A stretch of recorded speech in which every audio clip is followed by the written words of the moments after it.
He treated his pregnant wife like a maid. Until her billionaire brothers arrived, the sharp scent of cheap lemon detergent stung Sarah's nose, masking the nausea that had been plaguing her all afternoon. At 8 months pregnant, her center of gravity was gone. Kneeling on the hardwood floor of their Brooklyn high-rise rental, she felt a sharp, rhythmic throb in her lower back. She wasn't just cleaning, she was scrubbing away the evidence of her own exhaustion, trying to make the apartment look like the luxury penthouse her husband Derek pretended to own. The front door beeped. Sarah flinched. Derek Vance walked in, bringing with him the cold gust of the New York winter and the expensive aroma of sandalwood cologne. He didn't say hello. He didn't ask about the baby. He simply stepped over the bucket of soapy water, to his polished Italian leather Oxfords nearly grazing Sarah's fingers. "Sarah, for crying out loud," Derek sighed, tossing his $3,000 Armani suit jacket onto the pristine white sofa. He loosened his silk tie with an air of annoyance. "Why does it still smell like a laundromat in here? My boss, Mr. Sterling, is coming for dinner in 3 hours. Do you understand what that means? It means my promotion." Sarah used the edge of the sofa to pull herself up, her knees cracking. She smoothed down her oversized, faded T-shirt, a thrift store find that barely covered her swollen belly. "The fridge is empty, Derek," she said, her voice hoarse. "You forgot to transfer the grocery money again. The power company sent a final notice this morning." Derek laughed, a cold, dry sound. He walked over to her, looking her up and down with undisguised disgust. "Always excuses. You sit at home all day while I'm out there conquering Wall Street, and you can't even manage a simple budget?" He reached into his pocket and pulled out a crumpled wad of cash. He didn't hand it to her. He let it drop from his fingers, fluttering down onto the wet floor she had just scrubbed. "Take it. Go to Whole Foods. Buy some steaks. Dry-aged, not that cheap stuff you usually get," he commanded, turning his back to pour himself a glass of whiskey. "And for God's sake, buy a dress. You look like a homeless person. If you embarrass me in front of the partners tonight, don't bother coming back." Sarah stared at the bills soaking into the soapy water. It wasn't enough for dry-aged steak, let alone a dress. She bit her lip, tasting iron. She slowly bent down, her hand trembling as she gathered the wet money, clutching her stomach with the other hand. She didn't tell him she had sold her mother's silver locket yesterday just to keep the lights on. She simply nodded, the silence in the room deafening. Sarah didn't argue. She simply patted the wet bills dry with a paper towel in the kitchen, her hands shaking, not from cold, but from a rising, silent fury. She walked into the study, a space Derek had claimed as his command center. The room was dominated by the cold blue glow of his 16-inch MacBook Pro and a sprawling monitor displaying stock tickers and market trends. Derek didn't look up as she entered. He slid a crisp, heavy document across the mahogany desk toward her. It stopped right at the edge, threatening to fall, much like her marriage. "While you're out spending my money," Derek said, his eyes still glued to a Bloomberg terminal window, "read this and sign it. I want it on my desk by tomorrow morning." Sarah picked up the paper. It wasn't a grocery list. The bold header read, "Marital Settlement and Custody Agreement." Her breath hitched. She scanned the legal jargon. Clause 4, total waiver of alimony.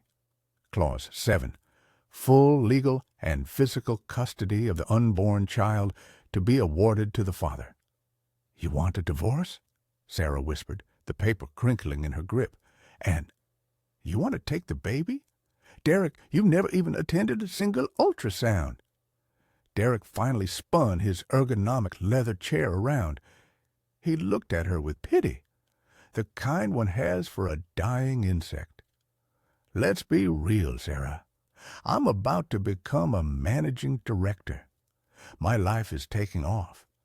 I need a partner who fits the part. Someone like Ivy Street. James, not a charity case I picked up 4 years ago." He stood up, towering over her. "And regarding the kid, my mother will raise it. She has a house in Connecticut. What do you have? A rental lease you can't afford and a wardrobe from Goodwill?"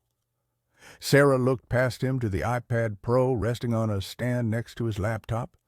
The screen displayed a complex presentation titled The Horizon Merger Strategy. Derek smirked, noticing her gaze. "Don't strain your brain, sweetie. That's the billion-dollar pitch that's going to make me a legend on Wall Street tonight." A bitter, ironic smile touched the corners of Sarah's lips. Derek had no idea.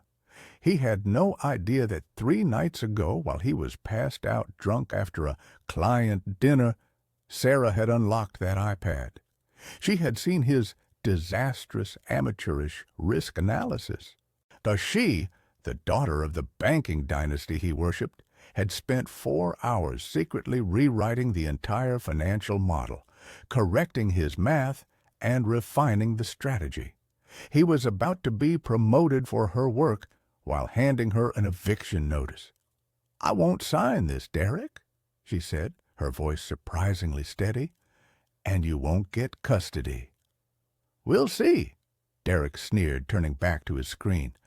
"Now go get the steaks, and try not to look so pathetic when you come back." 30 minutes later, Sarah sat in the corner of a crowded Starbucks on Montague Street. She wasn't shopping for dry-aged steaks. She was nursing a cup of free tap water, her hands wrapped around the paper cup for warmth. The humiliation from the apartment still clung to her skin like a film of oil. As she looked out the window at the passing cars, a sleek Mercedes S-Class, a yellow cab, a delivery truck.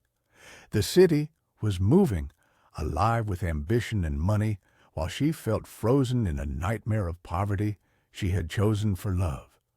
Her phone, an older model with a spiderweb crack across the screen, buzzed violently against the laminate table. Sarah frowned. Derek never texted. He only demanded. She swiped the screen. It was a message from an unknown number. First, an image loaded. It was a photo of a heavy, cream-colored invitation card embossed with gold leaf. The annual Wall Street Charity Gala. Venue, the Waldorf Astoria. Tonight. Then a text message followed. "He isn't waiting for steaks at home, darling. He sent you away so he could leave without his embarrassing wife. He's waiting for me. Now come to the ballroom if you want to see where your husband really spends the baby's diaper money." Sarah's heart hammered against her ribs. The sender ID was blocked, but she didn't need a name. She knew who it was. Ivy Street James, the client's daughter. The woman whose cloying Le Labo perfume had lingered on Derek's shirts for months. The realization hit her with the force of a physical blow. The dinner at the apartment. The demand for steaks. It was all a lie. Derek had manufactured a chore to get her out of the house so he could dress in his tuxedo and leave for the most prestigious event of the year without her. He didn't just want to hide her. He wanted to erase her existence. Sarah stood up. The plastic chair scraped loudly against the floor, drawing a few annoyed glances. The old Sarah, the one who had scrubbed floors to earn her husband's love, would have gone to Whole Foods, bought the meat, and cried when she returned to an empty apartment. But that woman died the moment she saw that text. She reached into her oversized tote bag. Inside was a garment bag she had picked up from the discount dry cleaner earlier that day.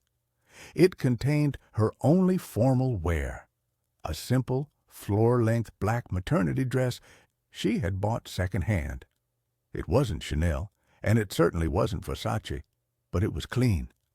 Sarah walked out of the coffee shop, the cold wind biting her face. She didn't turn toward the grocery store. She raised her hand and hailed a cab. "Where to, lady?" the driver asked, eyeing her worn-out coat. Sarah's eyes were dry, burning with a cold, a blue fire that hadn't been seen in New York for 4 years. "The Waldorf Astoria," she commanded, "and drive fast." The grand ballroom of the Waldorf Astoria smelled of money, a heady mix of expensive champagne, fresh orchids, and old-world dust. Crystal chandeliers the size of small cars hung from the gilded ceiling, casting a fractured diamond-like light over the crowd. Sarah stood at the entrance, her hand instinctively protecting her belly. She felt like an intruder in a foreign land. Around her, women glided by in haute couture gowns, their wrists weighed down by Cartier bracelets and Harry Winston diamonds. Men in bespoke tuxedos discussed mergers and acquisitions, checking the time on their Patek Philippe watches. Sarah took a deep breath.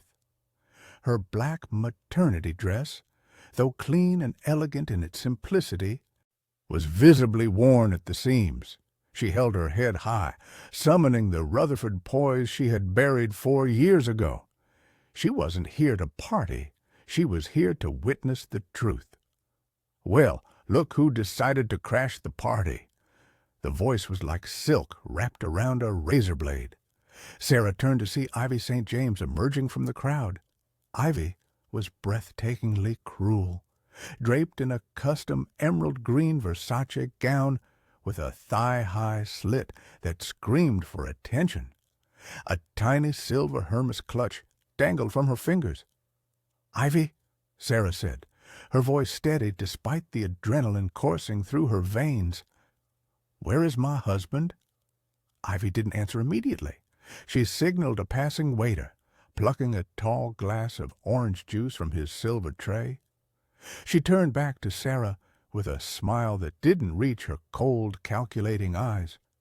"He's busy networking with the sharks, darling. You wouldn't understand," Ivy cooed, stepping closer. The scent of her Le Labo Santal 33 perfume was overwhelming. "But look at you. You're pale, shaking. You shouldn't be out in your condition."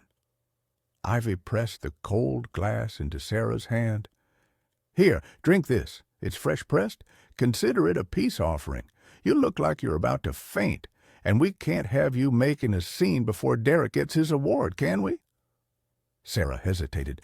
Her throat was parched, and the baby was kicking hard. She took a sip. It was sweet, cold, and refreshing. She drank more, unaware that Ivy watched her throat swallow with a predatory glint in her eyes. The juice was laced with a potent, fast-acting diuretic, a petty, cruel trap designed to force a pregnant woman into endless, humiliating trips to the bathroom. Ivy leaned in, her lips grazing Sarah's ear. "You really don't belong here, Sarah," she whispered, her voice dropping to a hiss. "Look around. This is a gathering of swans, and you're just a heavy, flightless duckling waddling into a slaughterhouse." The orange juice left a sickly sweet coating on Sarah's tongue, but the thirst was unquenchable. She placed the empty glass on a passing tray, her eyes scanning the sea of tuxedos for Derek. She found him near the center of the room, standing under the massive crystal chandelier. He was laughing, a genuine, hearty laugh she hadn't heard in years, holding court with a group of senior partners. He looked successful, charming, and completely single. Sarah took a step forward, intending to confront him about the lies, about the divorce papers, about the empty fridge. Suddenly, a blur of emerald green cut across her path.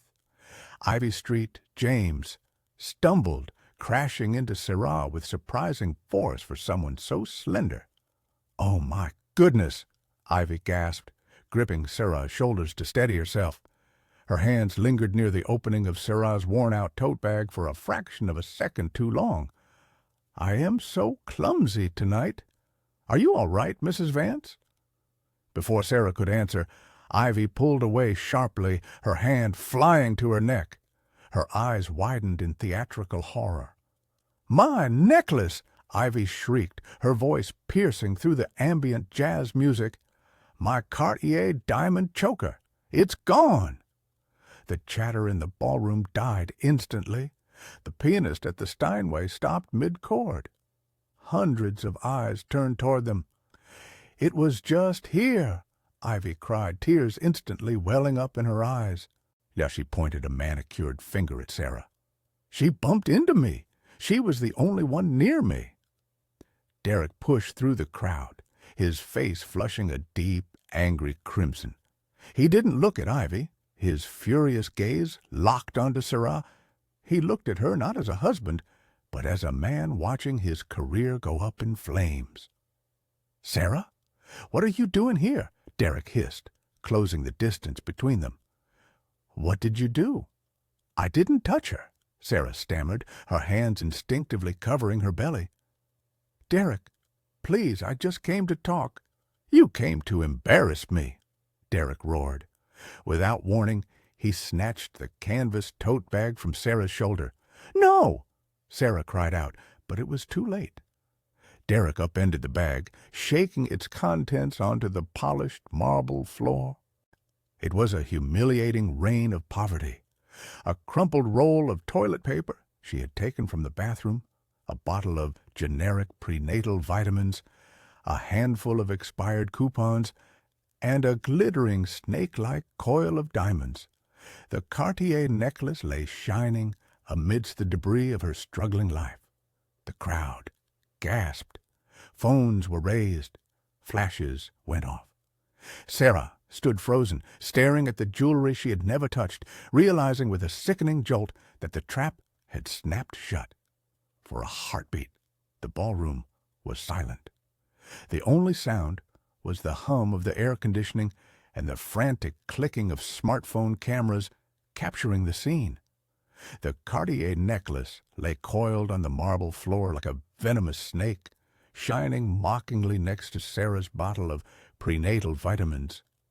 Derek stared at the jewelry, his face contorted in a mask of panic and rage.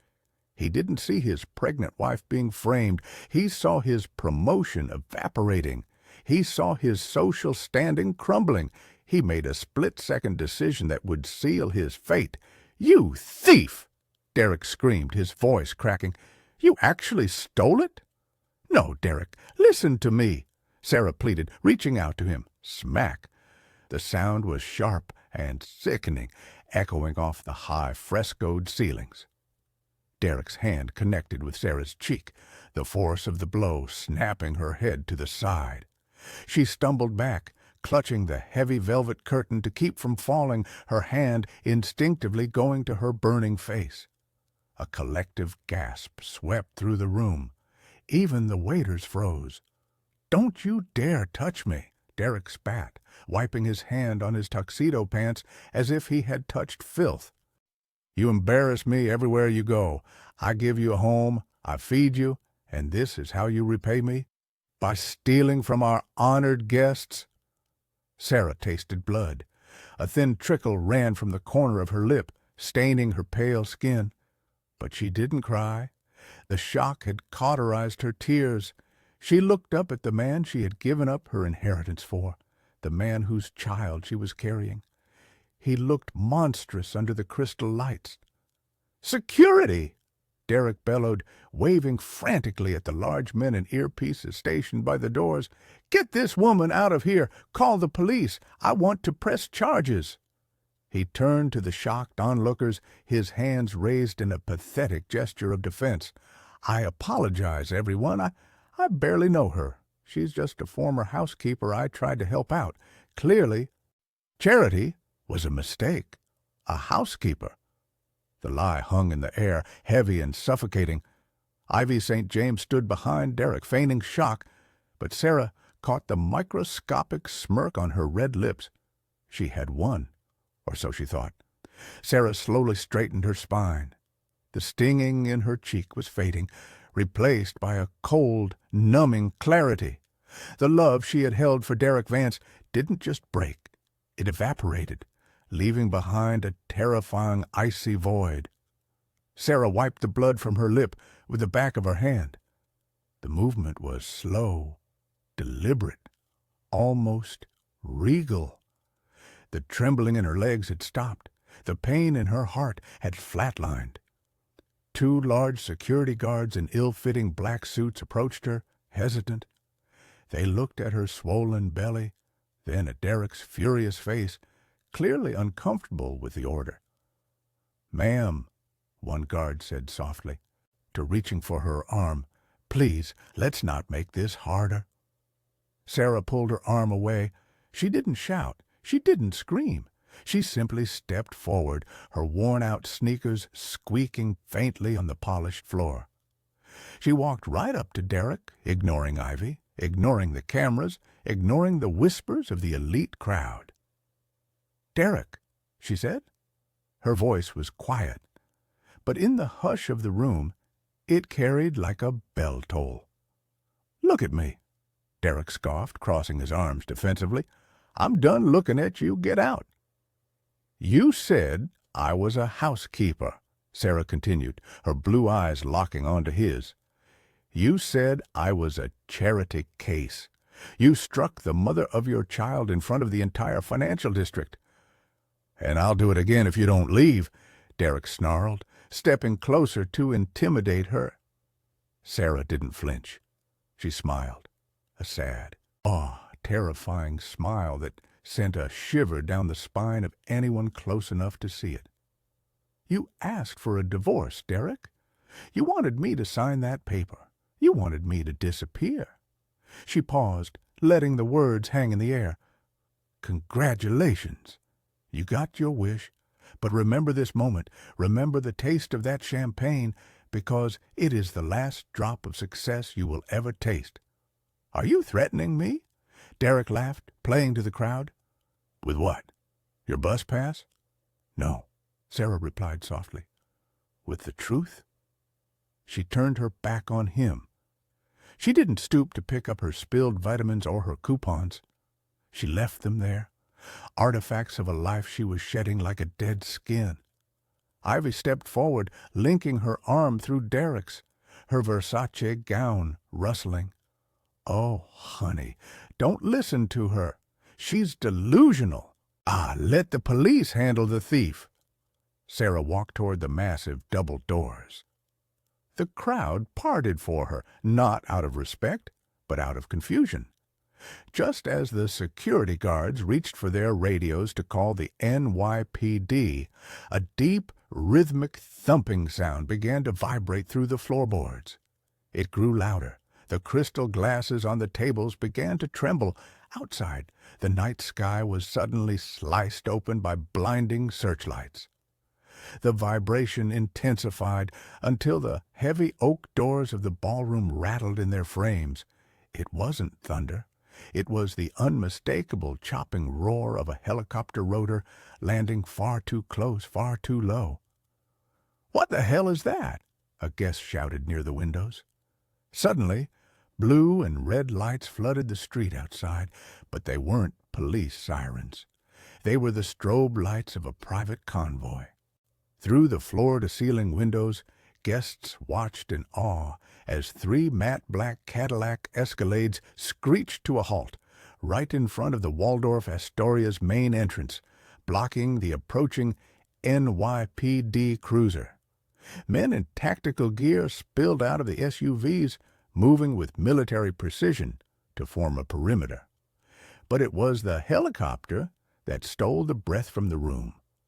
A sleek black Sikorsky S-76, the kind usually reserved for heads of state, was descending onto the hotel's rooftop helipad, its downdraft whipping the flags violently. Inside the ballroom, the music had died completely. Even Derek looked uneasy, his arrogance faltering. "Probably some foreign diplomat," he muttered to Ivy, trying to regain control. "Ignore it. Officers, take her away." The security guards moved to grab Sarah again. Bang! The double doors of the ballroom didn't just open. They were thrown wide with such force they slammed against the walls. A gust of cold wind swept into the room. 3 figures stood in the doorway, backlit by the lobby lights, casting long, imposing shadows that stretched all the way to Derek's feet. They walked in perfect sync, an unstoppable phalanx of power. On the left was Dante Rutherford, wearing a midnight blue tuxedo and dark sunglasses, looking like a hitman who shopped on Savile Row. On the right was Julian Rutherford, his face carved from granite, checking the time on a platinum Audemars Piguet. And in the center walked Gabriel Rutherford, the eldest, the Shark of Wall Street. He wore a bespoke black coat over his shoulders like a cape. His eyes swept the room with the lethality of a sniper scope. When his gaze landed on Sarah, standing alone, cheek bruised, belly swollen, the temperature in the room seemed to drop 10 degrees. "Nobody moves," Gabriel said. His voice wasn't loud, but it carried the weight of absolute authority. The security guard holding Sarah's arm released her as if he'd been burned. He knew that face. Everyone in the room knew that face. The Rutherfords didn't just attend these galas, they owned the banks that financed them. Derek's face drained of all color. His glass of champagne slipped from his fingers and shattered on the floor. The silence in the ballroom was absolute. Even the ice in the buckets seemed afraid to melt. The 3 Rutherford brothers moved through the crowd like Moses parting the Red Sea. Guests scrambled to get out of their way, spilling drinks and tripping over gowns. They didn't stop for handshakes. They didn't acknowledge the CEOs or the politicians. Their eyes were locked on one target, the trembling woman in the faded black dress. Derek Vance stood frozen, his brain misfiring. He recognized them, of course. Gabriel Rutherford's bank held the primary loan for his firm. He had spent years trying to get a 5-minute meeting with Julian. Now they were walking toward him. For a split second, Derek's narcissism took over. "They must be here for me," he thought wildly. "They heard about my promotion. They want to congratulate the rising star." He straightened his tie, forced a smile onto his pale face, and stepped forward, blocking their path to Sarah. "Mr. Rutherford, Mr. Gabriel Rutherford," Derek exclaimed, extending a shaking hand. "What an honor! I'm Derek Vance, managing director at—" Gabriel didn't even slow down. He didn't look at Derek. He simply walked through him, his shoulder checking Derek with enough force to send him stumbling back into a waiter. "Out of my way," Gabriel murmured, his voice low and dangerous. The brothers reached Sarah. The aura of intimidation vanished instantly, replaced by a tenderness that shocked the onlookers. Julian, the youngest, immediately took off his $5,000 cashmere coat and draped it gently over Sarah's shoulders, covering her worn dress. Dante, the middle brother, knelt on the marble floor, ruining his suit pants without a second thought, to inspect her swollen ankle. But it was Gabriel who broke the dam. He reached out, his gloved hand hovering near Sarah's bruised cheek. His jaw tightened so hard a muscle feathered in his cheek. "Who did this?" Gabriel asked. His voice was soft, but it sounded like a loaded gun. "Sarah, who touched you?" Sarah looked up at her big brother, the one she had run away from 4 years ago. The walls she had built to survive finally crumbled. Her lip quivered. "Gabriel," she whispered, her voice cracking. "We're here, Piccola," Julian said, wrapping an arm around her to support her weight. "We're here. Nobody hurts you again." Derek, recovering his balance, watched this scene with growing horror. "Wait, you know her?" he stammered, stepping forward again like a fool. "Mr. Rutherford, I think there's a misunderstanding. That woman is a thief. She stole from my guest. She's just a—" Gabriel turned slowly. The look in his eyes made Derek stop breathing. "A what?" Gabriel asked, stepping toward Derek. "Finish that sentence, Mr. Vance. Tell me what my little sister is." The word hung in the air like a guillotine blade. "Sister?" Derek blinked, his mind struggling to process the information. "Sister?" he repeated, a nervous laugh escaping his lips. "Mr. Rutherford, surely you're joking. Sarah? Sarah is— She's nobody. She's an orphan. She grew up in a foster home in Queens. I found her working at a diner." Ivy Street, James stepped up beside Derek, her confidence faltering but her arrogance still intact. "Exactly," she chimed in, tossing her hair. Derek picked her up off the street. "She's a charity case who clearly conned you, too. Look at her. She's wearing rags." Dante Rutherford stood up from where he had been kneeling. He was the wildest of the three, known for his temper. He slowly took off his sunglasses, revealing eyes that burned with cold fury. He walked over to the pile of trash Derek had dumped from Sarah's bag, the vitamins, the coupons, the fake necklace. He picked up the Cartier necklace with 2 fingers, holding it up to the light. "You say she stole this?" Dante asked Ivy, his voice dangerously calm. "Yes," Ivy insisted, crossing her arms. "It's a vintage Cartier, worth $50,000. Dante scoffed. With a flick of his wrist, he tossed the necklace toward a nearby trash can. It missed and clattered loudly across the floor. "Hey!" Ivy shrieked. "That," Dante said, wiping his fingers on a silk handkerchief, "is a high-grade cubic zirconia replica. It's worth maybe $200 on Canal Street. My sister wouldn't use it to floss her teeth."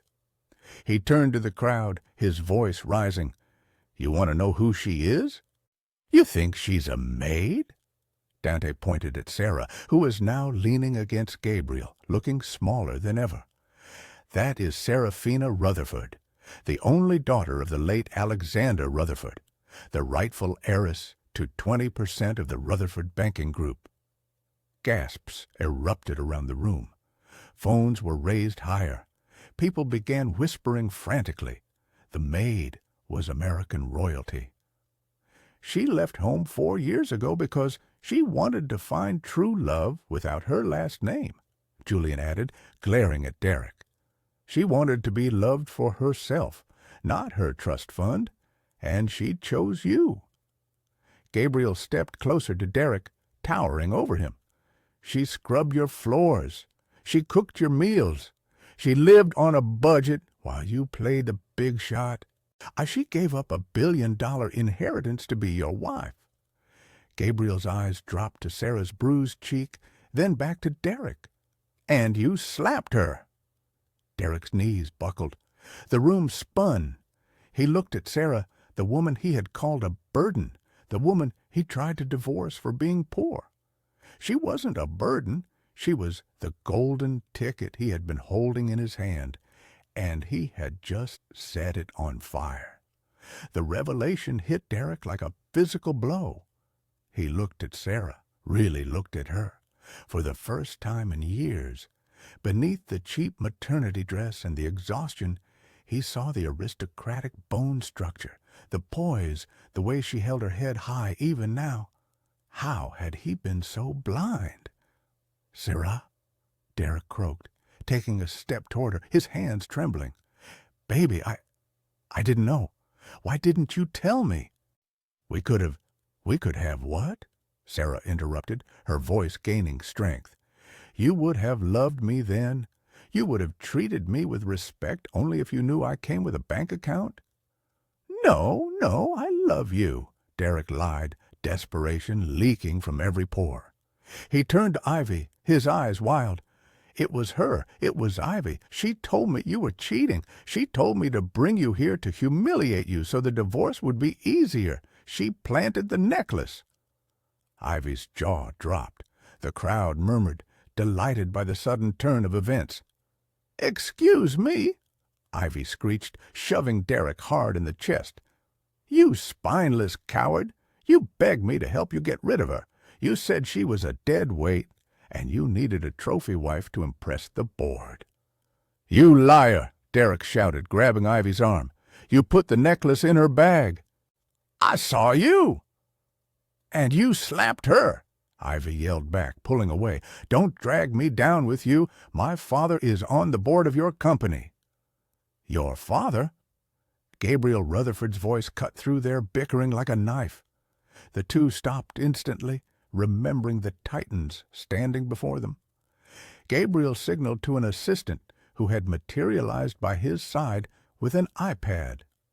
"Ivy Street James, daughter of Robert Street James, correct?" "Yes," Ivy said, straightening her dress and trying to smile flirtatiously. "Mr. Rutherford, I am a victim here, too. Derek misled me. Robert St. James runs a logistics firm that is currently seeking a $50 million bridge loan from Rutherford Bank to avoid bankruptcy." Gabriel read from the screen, his tone bored. Ivy's smile froze. Gabriel tapped the screen once. "Loan denied." "What?" Ivy gasped. "No. You can't. My father needs that money by Monday, or the company folds." "Then he should have taught his daughter not to frame a Rutherford," Gabriel said coldly. "Tell your father his company is being liquidated, and tell him exactly why." Ivy staggered back, her face pale. In one sentence, her family's fortune was erased. She looked at Sarah with pure hatred, but fear quickly overtook it. She turned and ran, her heels clicking frantically on the marble, fleeing the wreckage of her life. Derek watched her go, realizing he was now alone in the cage with the lions. The ballroom was suffocatingly silent again, save for the distant sound of Ivy's retreating sobs. Derek stood alone, sweat beading on his forehead, his $3,000 suit suddenly feeling like a prison uniform. "Mr. Rutherford," Derek began, his voice shaking, "please. I'm the father of her child. You can't destroy me. Sarah needs me. The baby needs a father." Sarah looked at him with profound sadness. "A father protects, Derek. You only protect yourself." Before Gabriel could deliver the final blow to Derek's career, a new murmur rippled through the crowd near the entrance. The energy shifted again, less fearful than with the Rutherfords, but equally intense. A man walked in. He didn't have bodyguards. He didn't need them. He was tall, with dark, windswept hair and eyes the color of a stormy sea. He wore a charcoal gray suit without a tie, the top button of his shirt undone, projecting an air of effortless modern power. It was Adrian Cole, the tech billionaire, the founder of Nebula Corp., the man who had revolutionized AI and was currently the wealthiest man under 30 in New York. Derek's eyes widened. Adrian Cole was the whale client he had been trying to land for 6 months. If he could just get Adrian's attention, maybe he could salvage this night. "Mr. Cole!" Derek stepped forward desperately, ignoring the Rutherfords.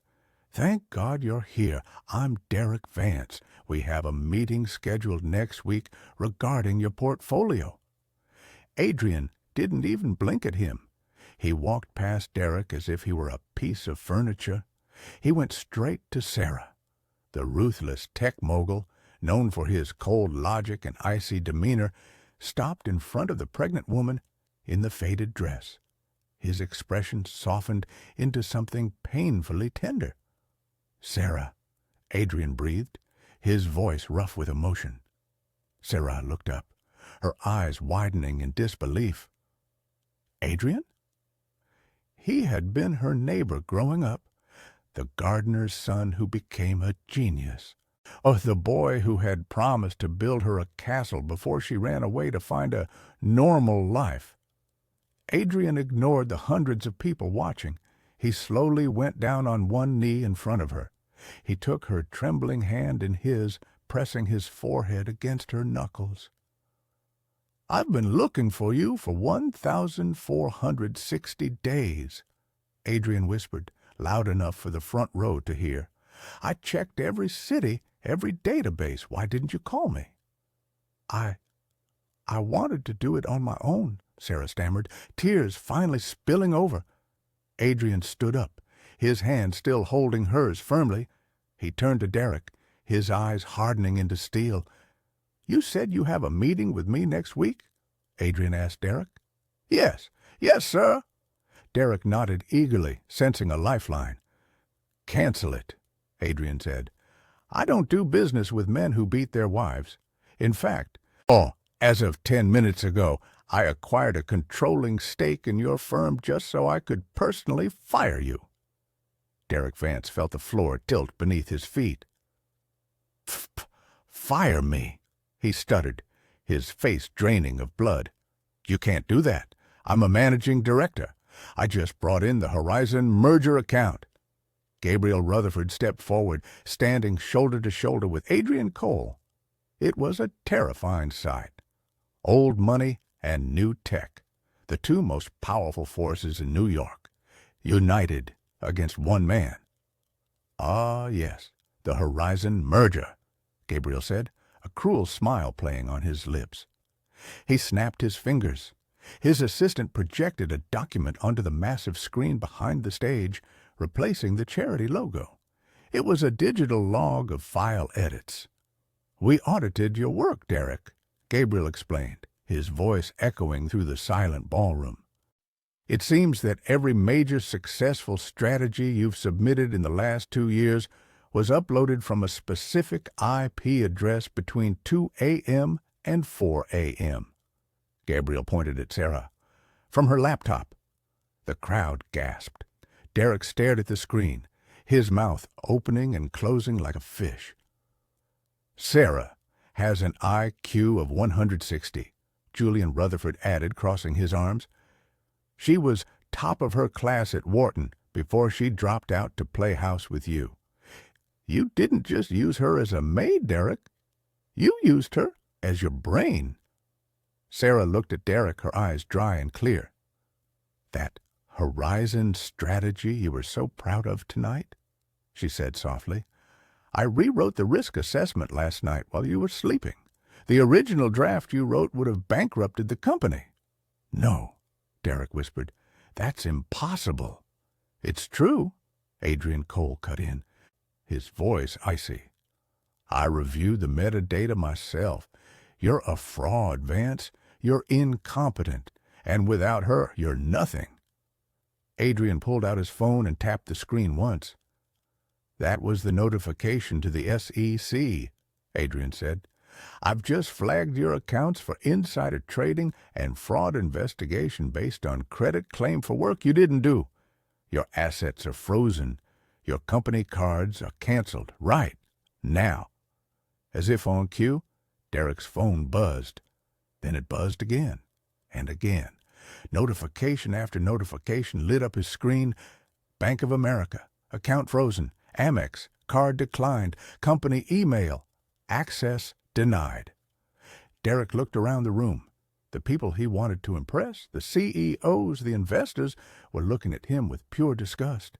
He wasn't just ruined, he was erased. "Get him out of my sight," Gabriel commanded. Security guards, this time moving with enthusiasm, grabbed Derek by the arms. He didn't fight. He was too broken to fight. He was dragged out of the ballroom, his heels scraping the marble, leaving Sarah standing in the center of the room, surrounded by her protectors. As the heavy doors swung shut behind Derek's dragging heels, the tension in the ballroom finally broke. The silence was replaced by a low, buzzing murmur of awe. But for Sarah, the noise was distant, like static on a radio. Her adrenaline was crashing. Her legs, which had held her upright through sheer willpower, suddenly felt like water. She swayed. Adrian caught her instantly. His arm was strong and steady around her waist, anchoring her to the earth. "I've got you," he whispered against her hair. "I've got you, Sarah." "Let's get her out of here," Dante said, his voice tight with concern. He quickly stripped off his tuxedo jacket and wrapped it around her front, shielding her baby bump from the prying eyes and flashing cameras. They moved as a unit, the Rutherford brothers forming a protective phalanx, with Adrian and Sarah in the center. The crowd parted respectfully, almost reverently. No one dared to approach. No one dared to ask for a photo. They were witnessing the departure of a queen and her royal guard. They exited the Waldorf Astoria into the biting New York wind. The convoy of black SUVs was waiting, engines idling with a low purr. But Adrian guided her toward a sleek silver Maybach, parked separately, its door held open by a uniformed chauffeur. "You ride with me," Adrian said, looking at the brothers. It wasn't a question. Gabriel looked at Adrian, then at his exhausted sister. A silent understanding passed between the two powerful men. Gabriel nodded once. "Take her to the Hamptons estate. It's quiet there. We'll handle the legal fallout here." Sarah sank into the plush leather seat of the Maybach. The interior smelled of expensive leather and safety. The door closed with a solid, reassuring thud, shutting out the noise of the city, the sirens, and the memories of her failed marriage. As the car pulled away, Sarah looked out the tinted window.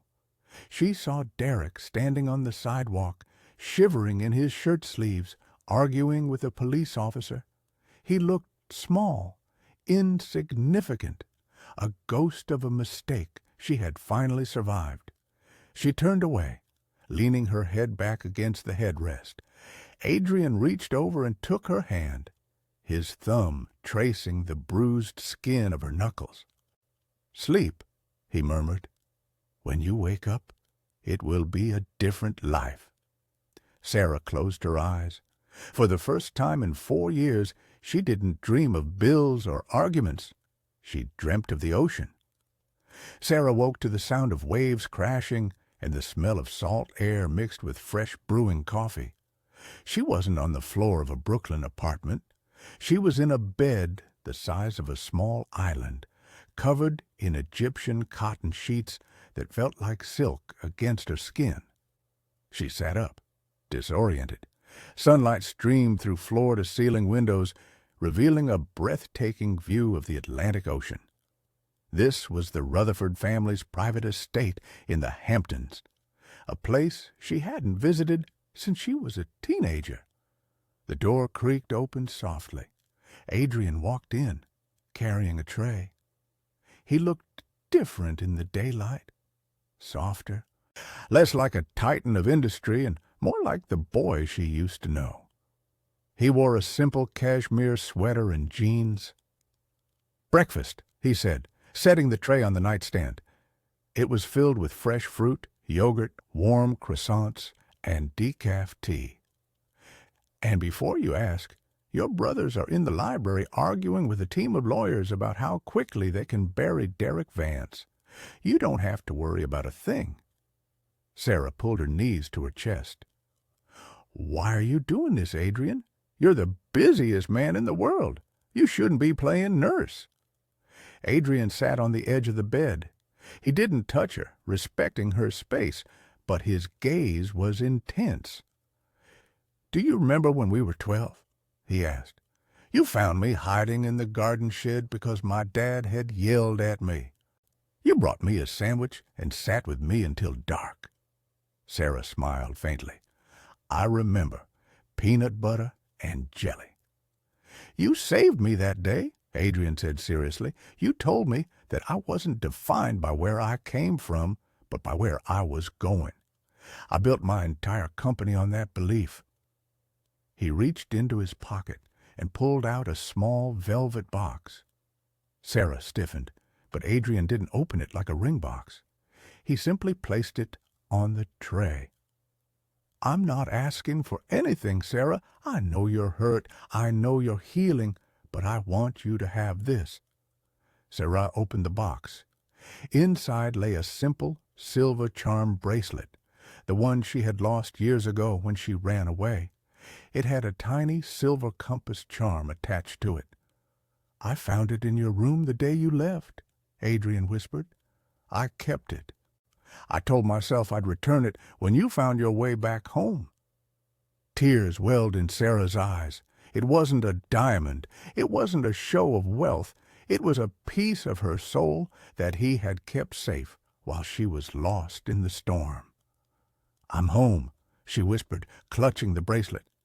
Yes, Adrian said, finally reaching out to wipe a tear from her cheek. You are. 2 weeks passed in the sanctuary of the Hamptons. The bruises on Sarah's face faded, replaced by a glow that had been missing for years. But she didn't just rest. The Rutherford blood in her veins was waking up. Sarah sat in the sunroom, surrounded by stacks of financial reports and her old MacBook Air. She wasn't scrubbing floors anymore. She was analyzing market trends. Gabriel walked in, holding a cup of espresso. You know, you're supposed to be on maternity leave. I'm not auditing our Asian markets division. Sarah didn't look up from the screen. Your bond yield projections for Tokyo are conservative, Gabriel. If you adjust for the new tech regulations, you're leaving about $40 million on the table. Gabriel paused, sipping his coffee. He looked at the screen, then at his little sister. A slow, proud smile spread across his face. You really are back. I wasted 4 years trying to shrink myself to fit into Derek's small world, Sarah said, closing the laptop. I'm done shrinking. Good, Gabriel said, because we have a problem. The board of Derek's old firm, the one Adrian bought, is in chaos. They need an interim CEO to stabilize the ship before the SEC tears them apart. Someone who knows the company inside out but has clean hands. Sarah stood up. Her baby bump was prominent under her white linen dress, but her posture was formidable. I know every account, every hidden ledger, and every dirty secret in that building, Sarah said. I practically ran that place from my kitchen table. Are you sure? Gabriel asked. It's going to be a shock tank. I survived living with a snake, Sarah replied, her eyes flashing. Sharks are easy. The next morning, a photo hit the front page of the Wall Street Journal. It showed Sarah stepping out of a helicopter onto the roof of a Manhattan skyscraper. She wore a tailored Tom Ford maternity suit and dark sunglasses. The headline read, The Iris Returns, Sarah Rutherford, appointed interim CEO to clean up Vance scandal. In a prison-holding cell downtown, Derek Vance saw the newspaper on a guard's desk. He stared at the picture of his housekeeper wife, looking more powerful than he had ever been in his life. He slumped against the cold concrete wall, realizing that the woman he had called useless was now sitting in the chair he had killed his career trying to reach. The courtroom was packed. It wasn't just a divorce hearing, it was a public execution of Derek Vance's character. The press gallery was overflowing, cameras prohibited, but sketch artists working furiously. Sarah sat at the plaintiff's table, flanked by the best lawyers money could buy. She didn't look at Derek. She looked straight ahead at the judge, her hands resting calmly on her stomach. Derek sat opposite her, wearing an orange jumpsuit. His expensive tan had faded to a sickly gray. His lawyer was a court-appointed public defender who looked like he hadn't slept in a week. Mr. Vance, the judge began, peering over his spectacles, the evidence presented by the prosecution is overwhelming. Not only do we have video footage of the assault at the Waldorf Astoria, but we have forensic accounting proving years of financial fraud. Your Honor, I was under stress, Derek shouted, standing up. She provoked me. Sit down, the bailiff barked. Sarah's lawyer, a sharp woman in a gray suit, stood up. Your Honor, we are not just seeking a divorce. We are seeking full, sole custody of the unborn child. with a permanent restraining order against Mr. Vance. Furthermore, we are submitting evidence that Vance attempted to coerce my client into signing a fraudulent prenuptial agreement under duress of financial abuse. She placed the crumpled document Derek had thrown at Sarah in Part 2 onto the judge's bench. The judge reviewed it, his frown deepening. He looked at Derek with pure disdain. "Mr. Vance, in my 20 years on the bench, I have rarely seen such a display of cowardice and greed," the judge said. "You stripped your wife of her resources, isolated her, and then attempted to discard her when she became inconvenient." The gavel slammed down. Bang! Divorce granted. Sole custody awarded to the mother. The defendant is hereby sentenced to 5 years in federal prison for securities fraud and assault. And let the record show, if you ever attempt to contact Ms. Rutherford or her child again, you will be buried under the jail. Derek slumped forward, burying his face in his hands. He sobbed, ugly, loud sobs that echoed in the silent room. Sarah stood up. She didn't smile. She didn't cheer. She simply felt a heavy weight lift off her chest, floating away like smoke. She turned to leave. As she passed Derek's table, he looked up, eyes red and pleading. "Sarah, please, I have nothing." Sarah paused. She looked down at him not with hate, but with pity. "You have exactly what you gave me, Derek," she said softly. "Nothing."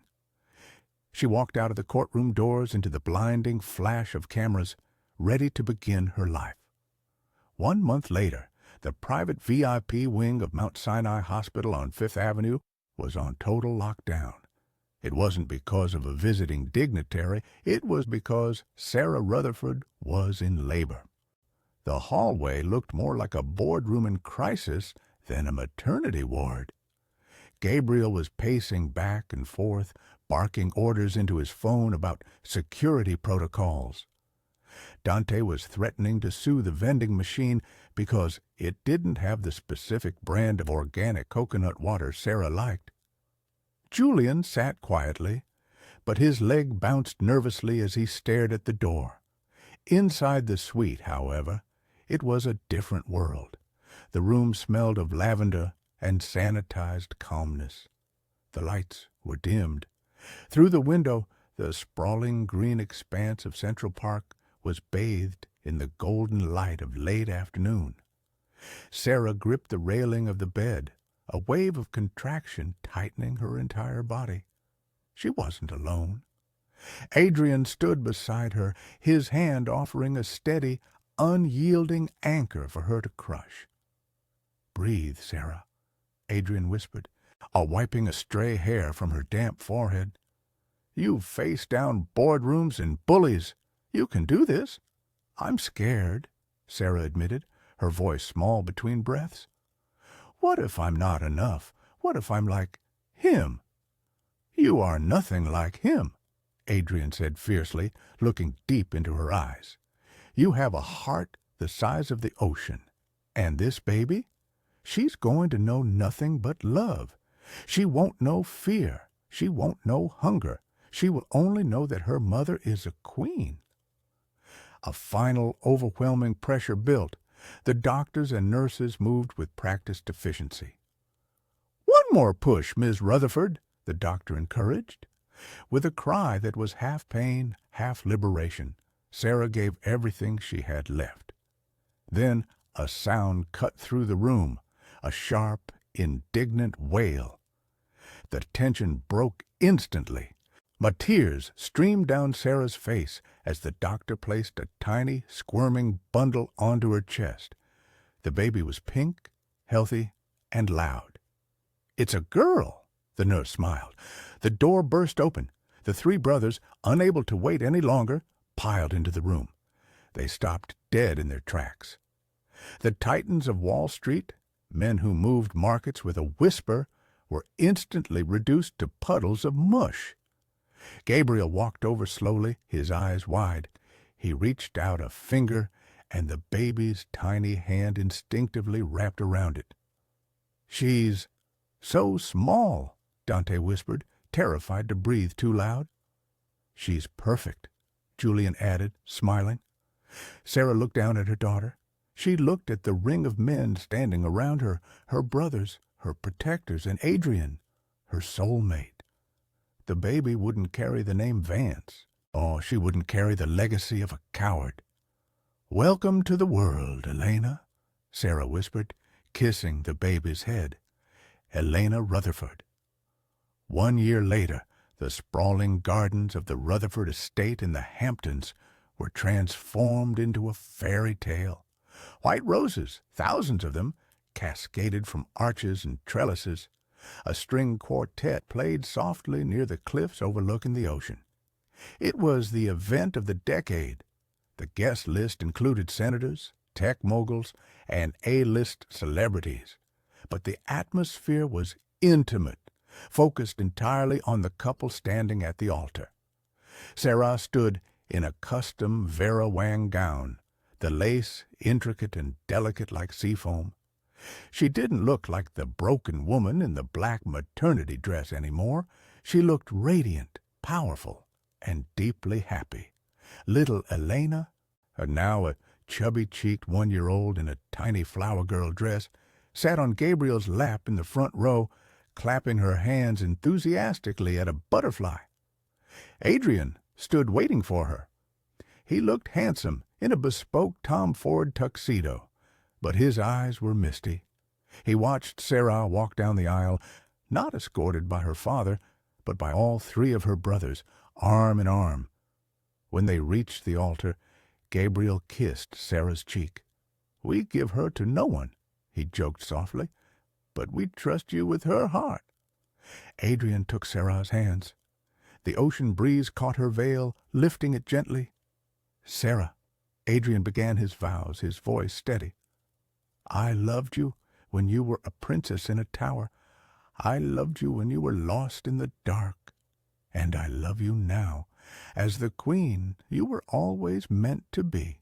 I promise to build a world where you and Elena never have to be afraid again." Sarah smiled, tears shimmering in her eyes. "Adrian, you didn't just find me. You saw me. You waited for me. Today I don't need a savior. I just want a partner. I choose you freely and forever." He slid a simple platinum band onto her finger, right next to the massive, flawless pink diamond engagement ring. "You may kiss the bride," the officiant announced. As they kissed, the crowd erupted in cheers. White doves were released into the blue sky. It was picture perfect. But for Sarah, the most beautiful moment wasn't the kiss or the applause.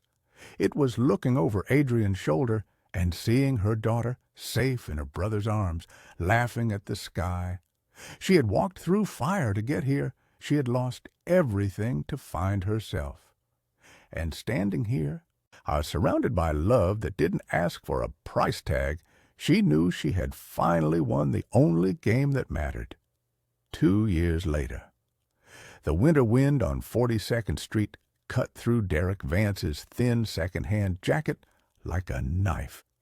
He wasn't wearing an Armani suit anymore. He was wearing a grease-stained apron, shivering as he hauled a bag of trash out the back door of Sal's Diner, a greasy spoon in Hell's Kitchen where he now worked as a dishwasher.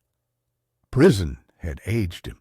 His hair was thinning, his skin was gray, and the arrogant sparkle in his eyes had been extinguished, replaced by a permanent look of fear.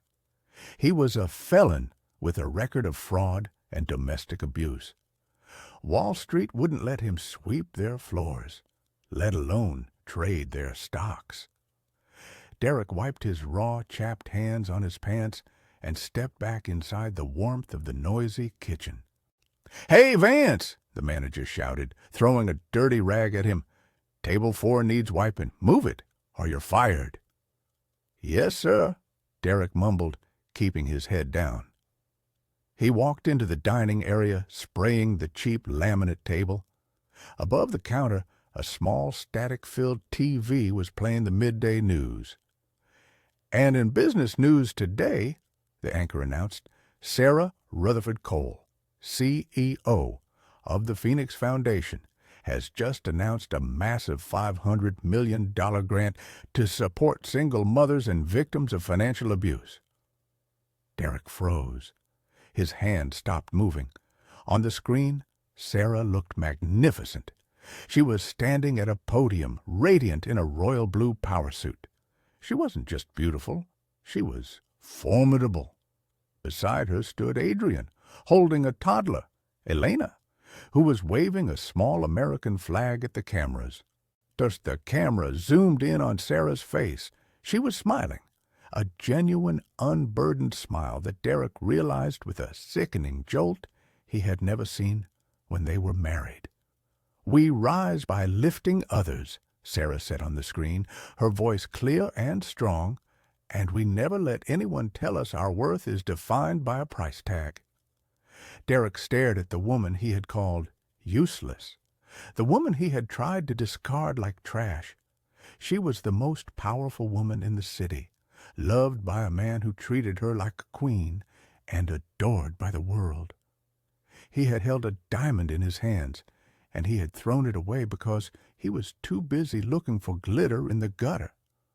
"Hey, buddy!" a customer barked, snapping his fingers in Derek's face.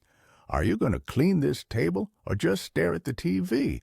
Some of us have jobs to get to." Derek flinched, all the echo of his own past cruelty ringing in his ears. "I'm sorry," Derek whispered, blinking back tears of bitter regret. "I'm cleaning it right now." He scrubbed the table, disappearing into the background, just another ghost in the city that Sarah Rutherford now owned. So, the story has finally come to a close. To our amazing friends, are you still here with us right now? If you are, it means something in Sarah's journey. Her pain, her patience, and her ultimate triumph has truly touched your heart. Sarah's life teaches us a profound lesson. Your value is never determined by how others treat you, but by how you carry yourself through the storm. Derek chased the illusion of status and lost his soul. Sarah held on to her dignity when she had nothing else, and in the end, she gained the world. As the great Stoic philosopher Marcus Aurelius once wrote, "The best revenge is to be unlike him who performed the injury." Sarah didn't win by becoming cruel like her husband. She won by remaining a queen even when the world treated her like a pauper. She proved that true power isn't about controlling others. It's about mastering yourself. If this story reminded you of your own inner strength, please hit that like button and share this video with someone who needs hope today. Don't forget to subscribe to join our family. Remember, you are stronger than you think. See you in the next story.